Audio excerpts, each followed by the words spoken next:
안녕하십니까. 오늘은 알렉산더 대왕에 대해서 되게 좋지 않네. 어제 이제 아무것도 못하고 이제 집에 있다가 오늘 나왔습니다. 거의 대부분 나오려고 하긴 하는데 또 컨디션이나 이런 상태에 따라서 못 나오기도 하죠. 오늘 근데 알렉산드로스에 대해서 오늘 이제 보는 날이에요. 이 양반은 양반 20살 때 뭐 아주 그냥 난리던 사람이고, 젊은 시절에 30대 초에 유명을 달리했는데, 어쨌든 이 양반은 대단하죠. 대단한데 이제 제가 좀 여기에다가 마음에 걸리는 거 하나를 남기자면은, 지금 이 중간에 제가 그리스 철학을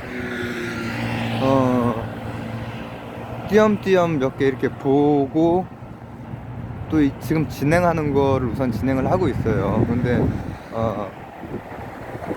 많지는 않더라도 그 사상, 생각의 역사, 실물의 역사, 생각의 역사, 이 부분을 기다리시는 분들도 꽤 계실 텐데,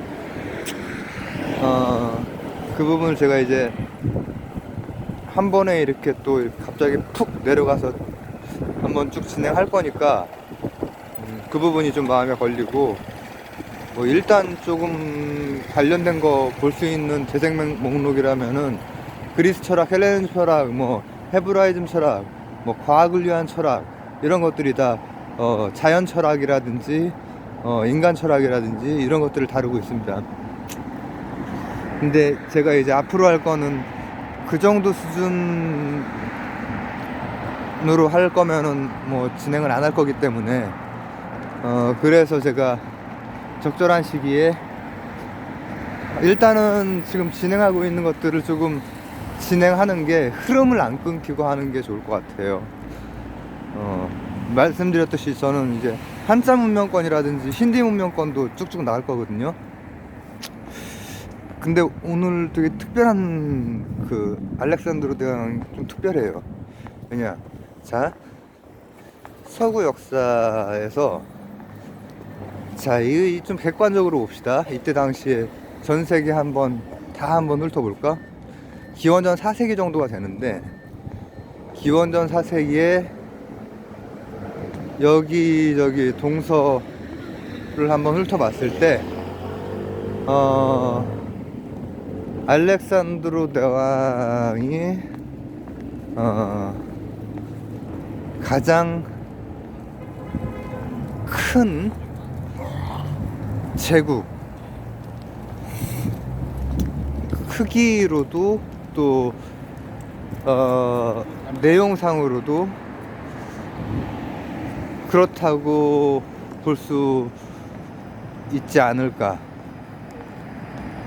이제 동양에는 전국시대, 춘추전국시대가 한창이었고, 한자 문명권에서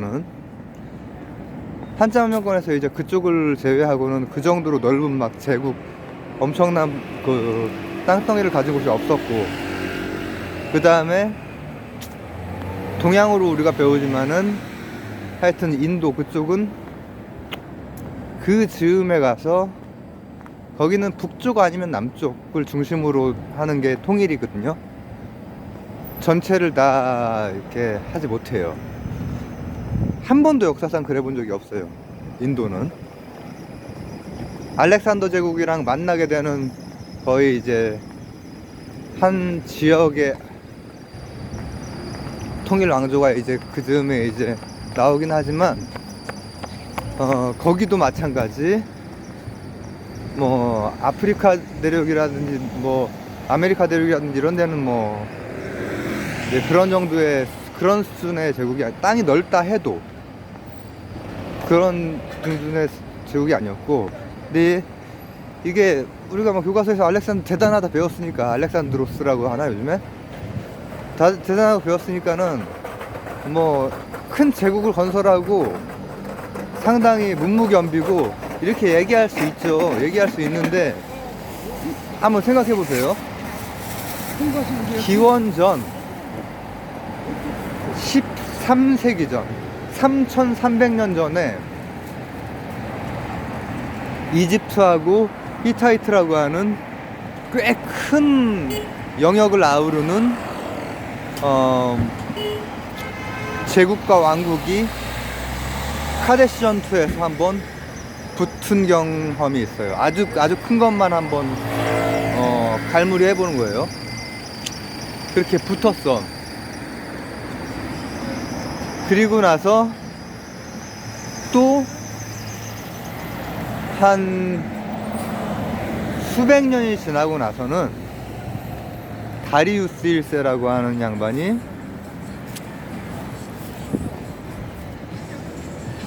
요 동네 사람인데, 페르시아인데 요 동네 사람이지만은 여기만은 원래는 이제 엘람이라고 하는 조그만 동네 왕이야. 근데 요 동네를 다 통일했을 뿐 아니라 이집트 뭐 또 요 인도 이런 데까지도 다, 그러니까 어떻게 보면은 오리엔트, 그때 당시 서구에서 볼 수 있는 파미르구원 밑에 쪽에 다 영향을 끼치는, 인도는 전체를 다 점령할 수는 없습니다.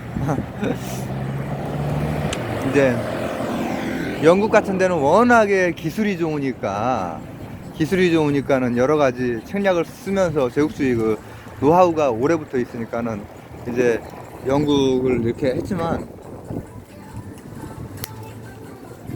오히려 그게 영국이라고 하는, 뭐라고 하면 좋을까, 정체성? 이런 거 형성에 큰 영향을 주죠. 사실은 원래 거기는 하나의 단일한 어떤 국가라는 인식이 없었죠. 역사상 없었어요. 오히려 영국 지배 이후에 그게 강해지게 되는 케이스가 되는데, 근데 문제는 카데시 전투 이후에 다리우스가 오리엔트 전체의 영향권으로 두면서, 전체라고 하긴 좀 그렇다. 인도 일부, 그리고 뭐 이집트,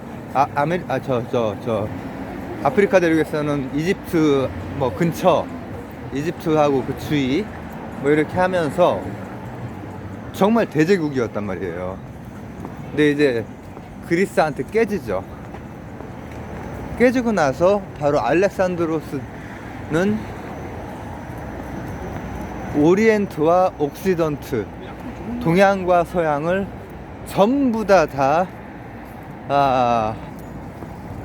그 말도 안 되는 그 영역을 여기에서 발흥을 한 거예요. 요 그리스보다 좀 위쪽에서, 마케도니아거든요. 거기에서 발흥을 해서 뭐 그리스 문화권이라고 볼 수 있어요. 아리스토텔레스한테 배웠고, 뭐 문무 다 겸비니까 문과 쪽은 아리스토텔레스한테 배우고, 무과 쪽은 필포스, 그 아빠가 엄청난 또 장군이거든요.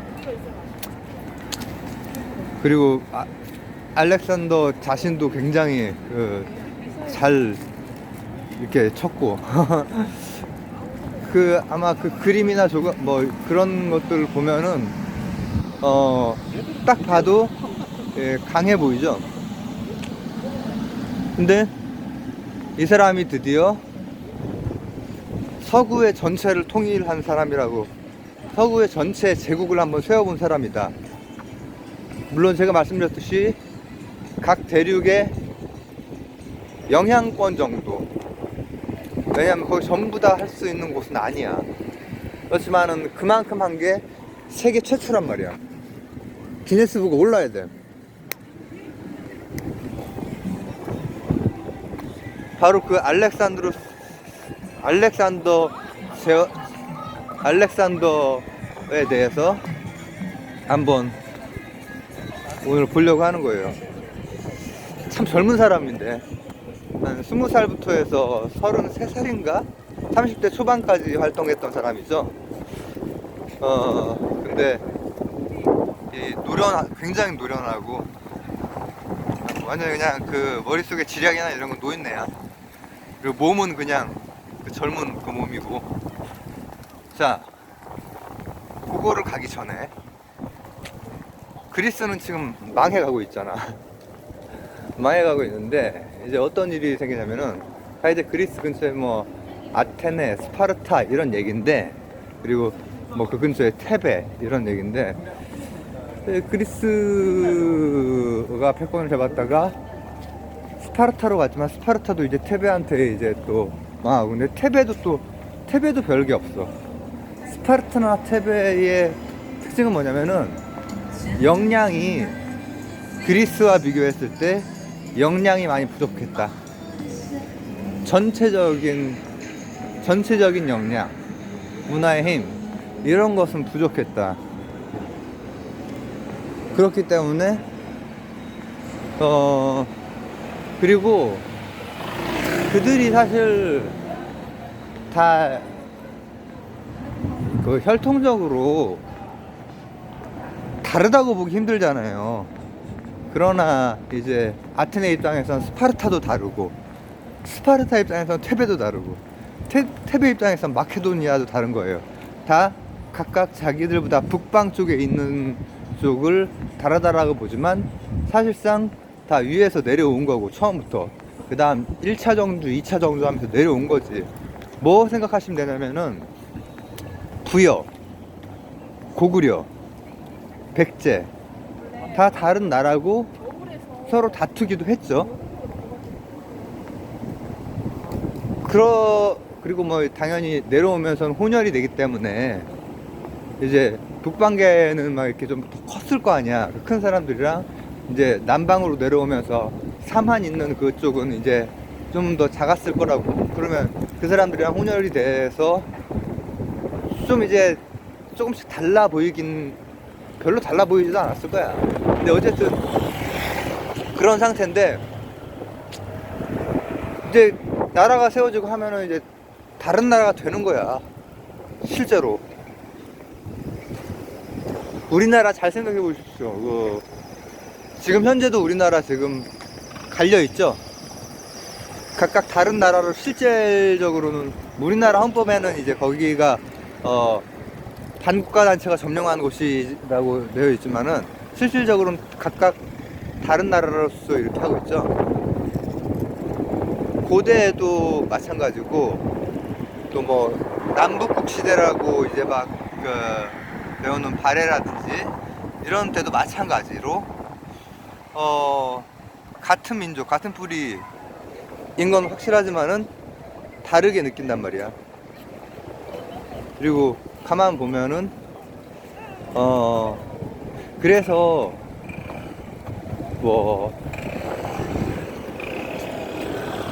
고려라든지 조선이 이렇게 같은 말을 쓰고 사실상 혈통적으로 같은 사람들을 이렇게 묶어낸 게 굉장히 잘한 일이에요. 갈라지면 굉장히 어렵거든. 지금 우리가 살고 있는 요것도, 이 시기도 벌써 70년 그 이상 됐지. 사실 이렇게 남북이 좀 정체성이 좀 달라진 게, 사실 남쪽에서도 뭐 까놓고 얘기해서 70년 이전, 그때 진짜 막 운동하고 막 이랬던 사람들 중에 대부분은 좌익 사상 기본을 기반으로 했던 사람들이에요. 그래서 지금 우리나라의 그 여러 분들, 현재 이제 좀 연배 있으신 분들 중에 그게 기반이 됐던 분들이 많이 계시죠. 거기에서 이제 전향하시고 한 분들이 많이 계시죠. 그러니까 내가 지금 그 사상을 옹호하는 게 아니라, 저는 이제 마르크스주의나 이런 거에 대해서 철학적으로 주체에 대한 새로운 구성을 해낸 것, 실천하는 주체라고 하는 것, 그리고 경제학적인 것, 그리고 그 이상은 드노파스나 이제 인간에 대한 깊은 이해나 통찰 이런 게 이제 좀 부족했기 때문에 결국은 전체주의 쪽으로 이제 결합을 하게 되는, 어떻게 보면 나이브했다 이거지. 그러나 실제로 일제 시대도 그렇고 독재 시대도 그렇고 이 영향을 많이 줬어요. 얘기가 지금 막 어디로 지금 흐르는지 모르겠네. 알렉산드로스 얘기를 해야 되는데, 그렇단 말이죠. 이제 그렇지만은 이제 굉장히 먼 뒤에 보면은 통일돼서 인구나 땅덩이나 이렇게 되고 내수되고, 그리고 그 되는 과정에서도 정말 제대로, 아마 이게 언제 뭐 금방 올 것 같았었어 원래, 저번 세기랑 그럴 때. 근데 그렇게 안 될 것 같고, 지금 북한에서 뭐 여러 가지 비대칭 전략 무기들 이제 계속해서 하고 있고, 이런 그 상황인데,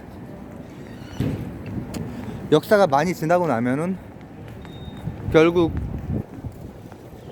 통일이 어떤 방식으로 되면은, 처음에는 서독 동맹처럼 문제들이 많이 있겠지만은, 지금 독일이 유럽에서 가장 FM이고 좀 안정이 되어 있잖아요.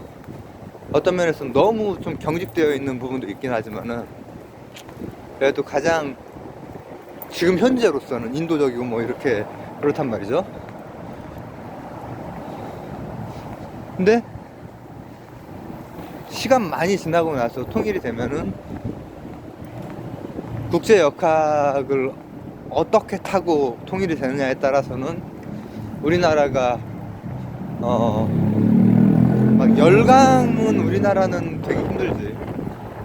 열강까지는 되게 힘들지만은 얘네들한테 그 눈치를 이제 좀 덜 봐도 되는 상황까지 될 수도 있어요. 그리스나, 그러니까 아테네, 스파르타, 테베 다 별거 아니었는데 마케도니아로 오면서 전 세계의 눈치를 안 보는 제국이 돼버리지. 제국주의, 팽창주의를 저기 하는 게 아니라, 우리나라 내수시장도 되고, 이 외교적으로도 좀 덜 영향받고, 막 치여야 되잖아 여기저기에. 그 치임이 좀 덜하고, 이렇게 되면은 우리나라는 백범 김구 선생의 그 말씀대로 문화 강국의 역량이 있기 때문에, 그 역량을 또 꽃피우기 위해서 지금 해야 될 것도 많은데, 알렉산더 얘기하려다가 막 얘기가 또 길어지네요. 왜냐하면 지금 플랫폼의 문제, 이게 지금 계속해서 진행이 되고 있는데 해결이 쉽게 잘 안 되죠. 망사역료 그 문제. 자, 다시 가보겠습니다. 그렇게 이제 거기 짧은 아테네 민주정의 전성기 하면은 반세기도 안 된다고 볼 수 있어. 길게 잡으면 반세기. 그 다음에 금세 스파르타, 금세 테베로 바뀌어. 근데 이 과정도 이제 그 역사 이거 보시면은 그 각각이 그 조그만, 그래서 갈려 있으면은 참 외부의 이용을 당할 수 있어. 그들은 이용을 한다고 생각하지만 우리나라 역사에서도 많이 있죠. 갈려 있을 때, 그때 당시에 미국은 중국이잖아.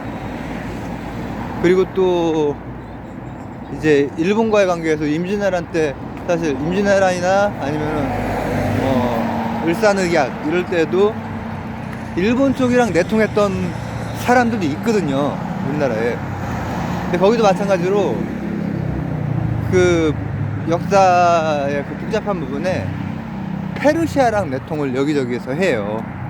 그렇게 하면서 결국은 그리스 세계가 완전히 망가질 때까지, 아테네가 페르시아에 붙었다가 뭐를 했다가 한단 말이야. 그러다가 결국 다 망하고 이제 마케도니아는 원래는 테베한테 거의 속국 비슷한 곳이었거든. 아테네나 스파르타도 아니야. 테베한테 거의 뭐 지역적으로 좀 북쪽이고 하니까, 제가 말했듯이 부여에서부터 백제 이런 식으로 이제 걔네들이 그래. 그런데 거기에서 이제 필리포스라고 하는 원래 테베의 볼모로 가 있던 그 양반이 왕이 되면서 이분이 상당한 능력도 있고 또 군사적으로도 뛰어났어. 군사 지략이라든지 이런 것이 굉장히 뛰어났던 양반이야. 그러니까는 나라를 이제 강성하게 하면서 이제 야 그리스 우리도 같은 그 문화권인데 저기랑 저기랑 이렇게 왔다 갔다 하면서 짬짬이하고 이렇게 해서 되겠냐 하면서 그리스를 설득을 하는데, 그리스는 이제 자존심이 있어가지고 막 계속 반목이 계속 일어나. 그래가지고 그냥 쫙 밀어버려. 일단 후방을 다지는 거야. 그리스 정도는 이미 나약해져 있는. 근데 마케도니아는 그래도 끌고 갈 수 있는 역량이 있었던 것이, 그 지도자들 필리포스가 일단 대단한 사람이었고 대단한 정치가이자 전략가이자 장군이었고, 그리고 그 아들 알렉산더 대왕이 바로, 알렉산더가 정말 대단한 사람이지. 아리스토텔레스한테 이제 공부도 배웠지. 그리고 그때 당시 뭐 뛰어난 사람들에게 뭐 레슬링도 배우고 군사 전략도 배우고 하는데 다 뛰어난 거야. 다 로또지, 로또. 혼자서 모든 능력을 다 가지고 있는 알렉산더, 바로 그 알렉산더가 약관의 나이에, 이것도 이제 그 역사 책에는 어떻게 되어 있냐면은, 필리포스가 하필이면 알렉산더가 20살 때 죽습니다. 근데 독살이라고 하는데 이제 이거에 대한 연구자들의 추측들이 좀 있어요. 알렉산더가 죽였다. 알렉산더 20살 때 이미 노련한 그 야망과 이 구상, 또 이 세계 경영의 구상, 그리고 또 뛰어남. 그 아빠도 굉장히 뛰어난데 더 뛰어남. 예전에 황병기 천상병 선생의 그 전집에 보면은 10분 아니라 평론도 있거든요. 근데 서구적인 뭐 다 우리가 서구 교육 받은 사람이니까 평론 중에 이런 게 나왔었어. 내가 그 책을 워낙에 젊었을 때 많이 읽어가지고 이제 막 고대를 설명을 하는 거야.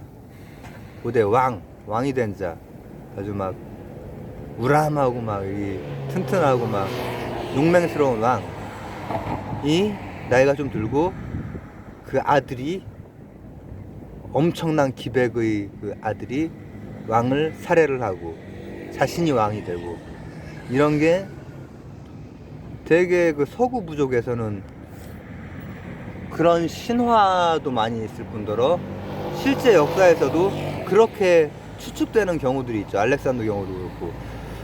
이게 동양 한자 문명권이랑 좀 다른 거예요. 한자 문명권은 없다고 볼 수는 없지. 이방원이도 그렇고 세조도 그렇고 다 수양대군 납시오, 내가 왕이 될 상인가.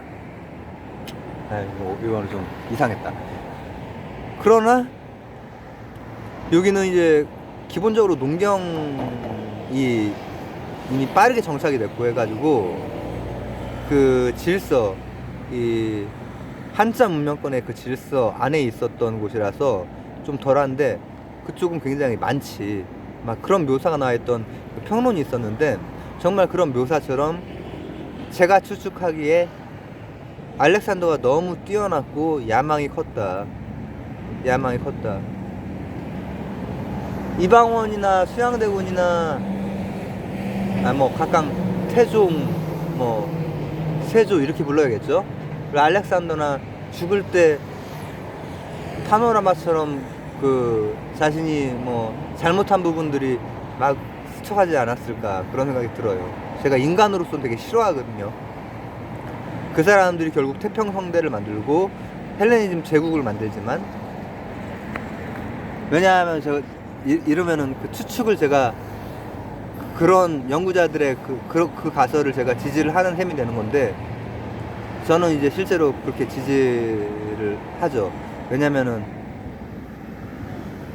뛰어난 우리나라도 그렇고 동서양에 뛰어난 사람들 보면은 이미 약관에 끝내주는 사람들이 제갈량 뭐 그렇지, 뭐 왕필 같은 경우에는 16살 막 이럴 때, 중3짜리 때 이미 그 당대의 이기론과 동양 철학을 다 섭렵을 했잖아요. 알렉산더가 그랬을 것 같아요. 왜냐? 이렇게 추측하는 데는 이유가 있죠. 그 뒤로 엄청난 활약을 하거든요. 엄청난 활약. 나중에 뭐 아리스토텔레스하고도 좀 안 좋아지고 하긴 하지만, 일단은 야망. 그 야망이라고 하는 것은 족하고 형제고 부모고 다 소용이 없어지는 뭐 그런 거죠. 그쪽이 조금 더 강한, 우린도 다 뭐 알게 모르게 있긴 있겠지. 우리 대기업들 다 승계하는 거 과정 보면은 다 왕자의 난 있었잖아.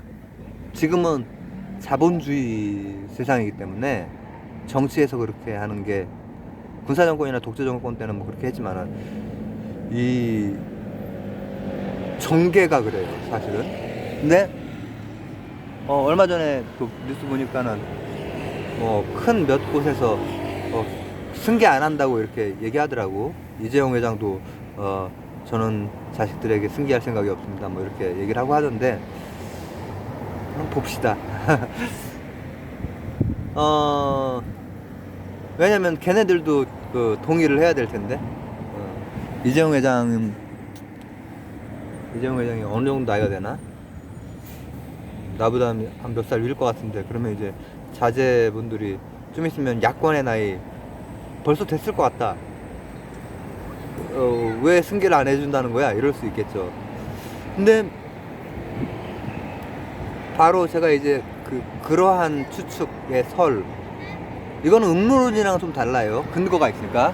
그걸 지지하는 것은, 이 사람이 전반적으로 그 헬레니즘 체계를, 일단은 페르시아를 까러 가는데, 터키를 까러 갈 때 일단 역사상 기록으로는 엄청난 그 군대가 붙었지만,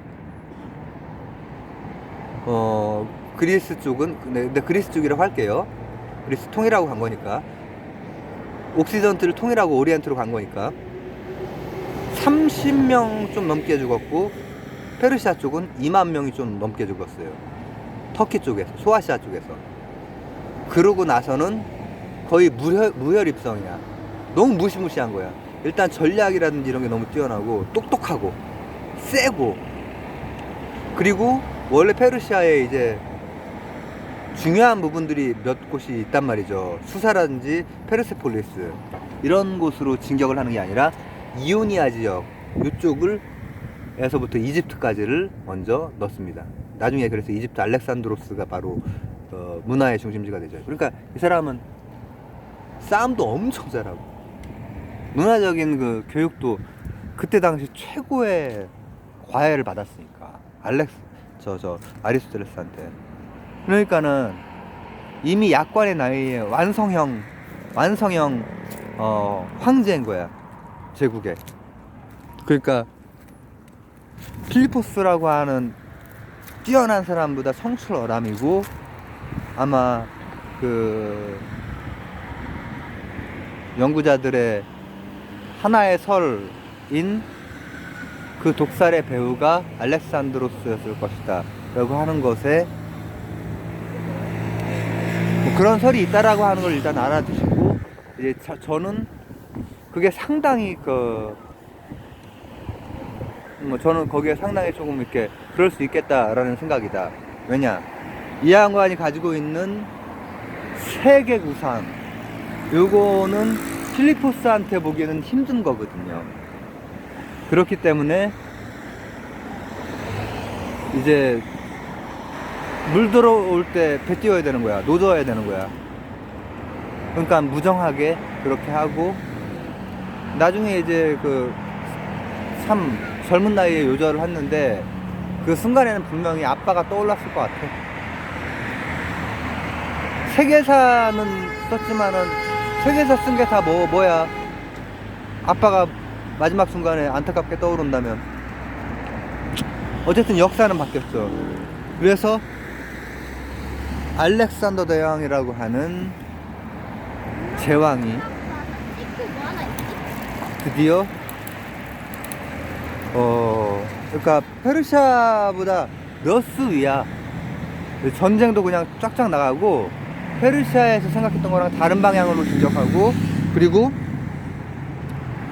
결국 인더스까지 이제 가는데, 거기까지 영향력을 끼치지. 결국은 인더스, 이제 그쪽은 거기도 이제 통일왕국이라고는 하지만 북단을 중심으로 이렇게 한 거기 때문에, 그 얘기는 이제 뒤에 좀 하도록 하겠습니다. 짧았던 10여 년 동안에 엄청난 일을 하고, 그건 당연히 그건 단순히 무력 대패 그것뿐만 아니라 그 뒤에 헬레니즘을 만들어낸 사람이라는 거예요. 알렉산드로스였습니다.